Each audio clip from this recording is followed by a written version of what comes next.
शिक्षा पहचान क्लासेस में मैं प्रीता कुमारी झा आज लेके आई हूँ आपका व्याकरण जो क्रम से चल रहा है। आज तक हमने आपको कहाँ तक बताया, आपको याद है?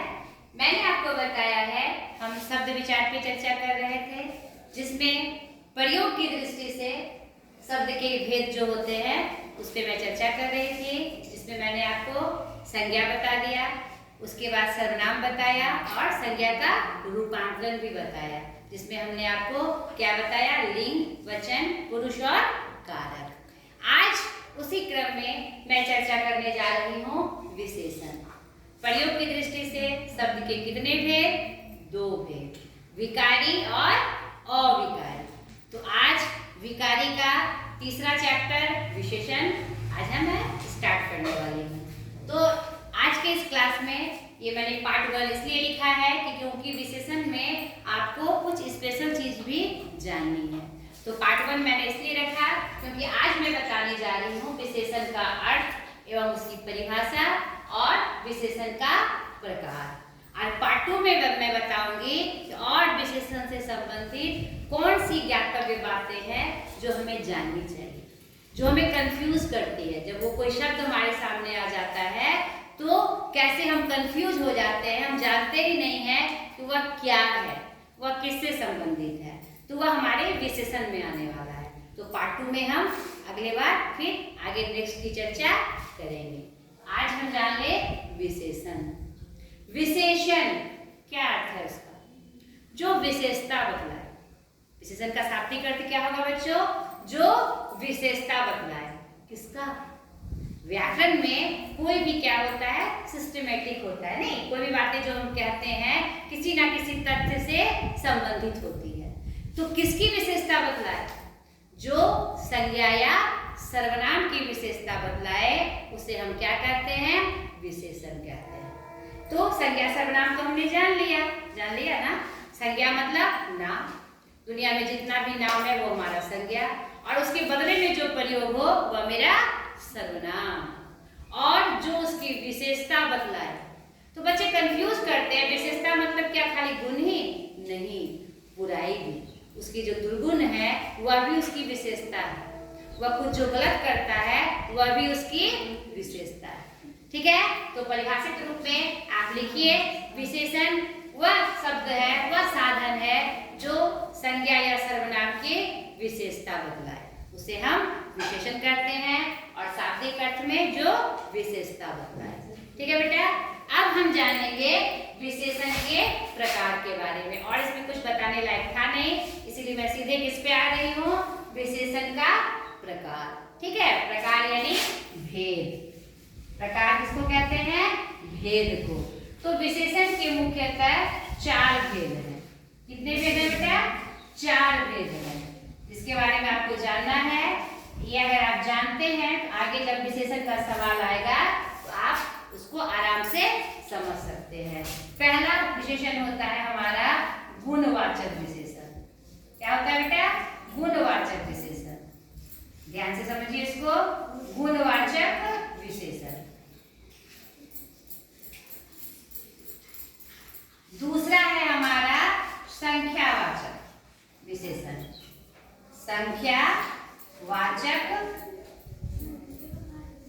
विशेषण। ठीक है?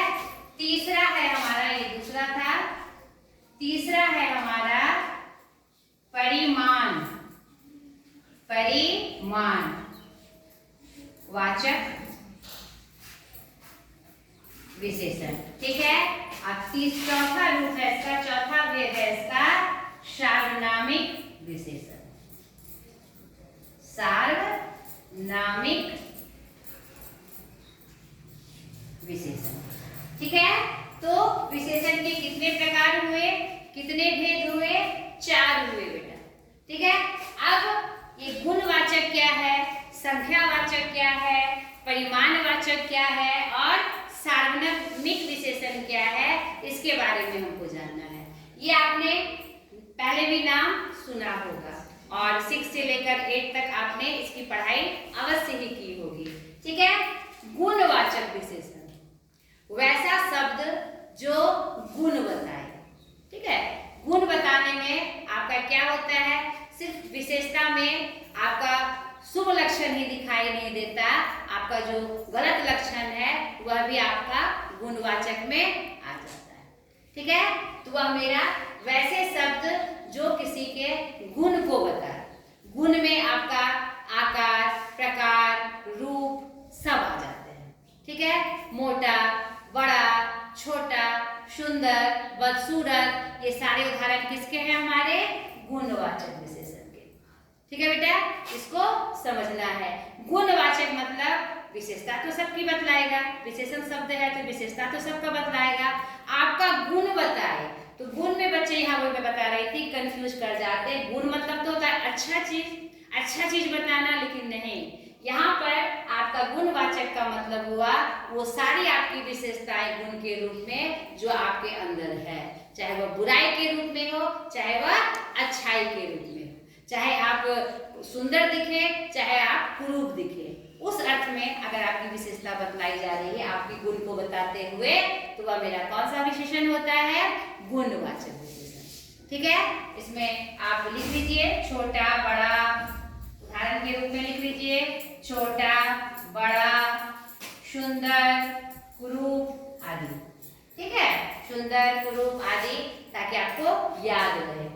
अब संख्यावाचक विशेषण क्या है, नाम से ही पता चल रहा है, संख्यावाचक, जो संख्या बताए, नहीं क्या बताए, संख्यावाचक, लेकिन संख्या में विशेषता बतलाए। संख्यावाचक में ही क्या बताए, विशेषता बतलाए। अब इसमें भी इसके दो रूप हो सकते हैं, किसी की संख्या हम बताएंगे तो उसके भी क्या रूप हो सकते हैं, दो रूप हो सकते हैं, एक निश्चित संख्या, एक अनिश्चित संख्या। ये भी आपको याद रखना है। यानी संख्यावाचक विशेषण वह विशेषण शब्द है जो संज्ञा या सर्वनाम की संख्या बतलाए।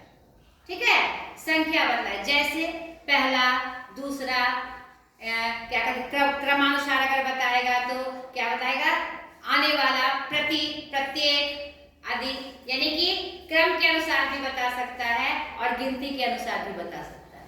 तो वह दोनों क्या होगा मेरा, कुछ बच्चे, अब हम बोलेंगे कुछ बच्चे तो ये क्या होगा, अनिश्चित हो जाएगा। अगर हम बोलेंगे एक बच्चे, वह मेरा क्या हो जाएगा, निश्चित हो जाएगा। तो संख्यावाचक विशेषण वह विशेषण है जो संज्ञा या सर्वनाम की विशेषता बतलाए संख्या के रूप में, जो कि निश्चित भी हो सकती है और निश्चित भी हो सकती है। ठीक है बेटा। तीसरा, परिमाणवाचक। परिमाण क्या होता है, आपने संज्ञा में भी इसको पढ़ा है ना, यानी नाप तौल। नहीं, इसमें भी आपको ध्यान रखना है, इसमें भी आपका निश्चित भी होगा और अनिश्चित भी होगा। जैसे 1 किलो दूध, तो ये क्या हुआ हमारा, 1 किलो क्या बता रहा है, संख्या बता रहा है, क्या नाप बता रहा है। नहीं, 1 बॉटल पानी, वह क्या बता रहा है, माप बता रहा है, बॉटल के रूप में। 1 किलो माप बता रहा है, किलो के रूप में। ठीक है, और ये अनिश्चित भी हो सकती है। थोड़ा पानी लेके आओ, ये निश्चित है, कितना पानी लाना है, थोड़ा पानी लेके आना है। तो यहाँ पर भी आपको याद रखना है कि यह संख्या नहीं बताएगा, वैसा विशेषण शब्द जो संज्ञा या सर्वनाम की क्या बताए, नाप तौल को बताए, परिमाण को बताए। परिमाण मतलब ही होता है नाप तौल, और यह भी निश्चित संख्या में हो सकती है और अनिश्चित संख्या में भी हो सकती है।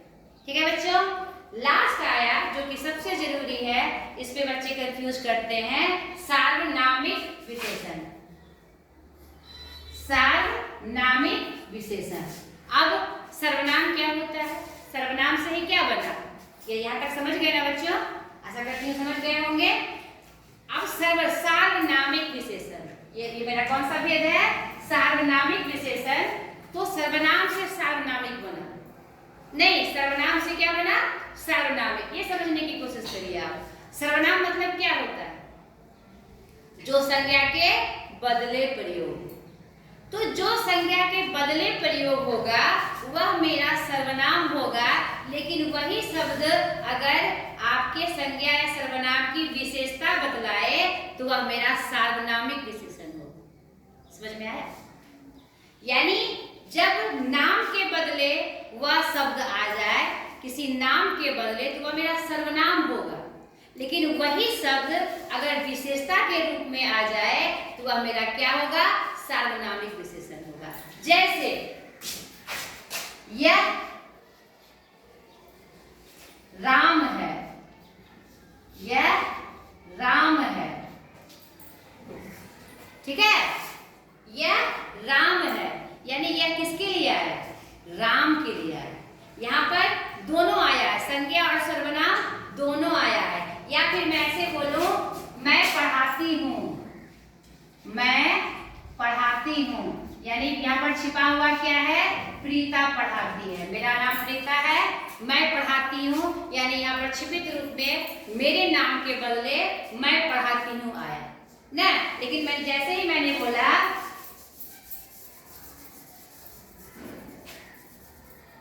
मैं वहां जा रही हूं, मैं वहां जा रही हूं, यहां किसी नाम के बदले आया? ध्यान से देखिए, यहां मैं जो अभी मैं पढ़ाती हूं मेरे नाम के बदले आया था, लेकिन मैं वहां जा रही हूं तो यहाँ किसके बदले में आया? किसी नाम के बदले में मैं आया? नहीं आया। ध्यान से देखिए बेटा, मैं वहां जा रही हूँ, मैं विशेषता बतला रही हूँ, मैं संकेत कर रही हूँ उस तरफ कि मैं नाम के बदले यहाँ पर मैं नहीं आया। मैं वहां जा रही हूँ, मैं विशेषता बतला रही हूँ। यहाँ पर आपको ध्यान देना है कि विशेषता में जो बताया जाएगा तो चारों रूप आएगा ना, नहीं, वो आपका गुण भी बताएगा, आपकी संख्या भी बताएगा, परिमाण भी बताएगा और इंडिकेट भी करेगा। सर्वनाम के रूप में कोई आएगा तो इंडिकेट ही करता है ना। तो यहाँ पर ये ध्यान देना है कि नाम के बदले अगर वो आ रहा है, जितना भी सर्वनाम हमने आपको बतलाया है या जितना आप जानते हैं, तो वह मेरा सर्वनाम हो जाएगा। लेकिन उसके अलावे अगर संकेत के रूप में वह आ रहा है तो वह मेरा विशेषण हो जाएगा। उसी को हम क्या कहेंगे? सार्वनामिक विशेषण। एक और उदाहरण से मैं आपको समझाती हूँ। यह मेरी किताब है, यह मेरी किताब है, यह मेरी किताब है। आप बताइए यह क्या होगा?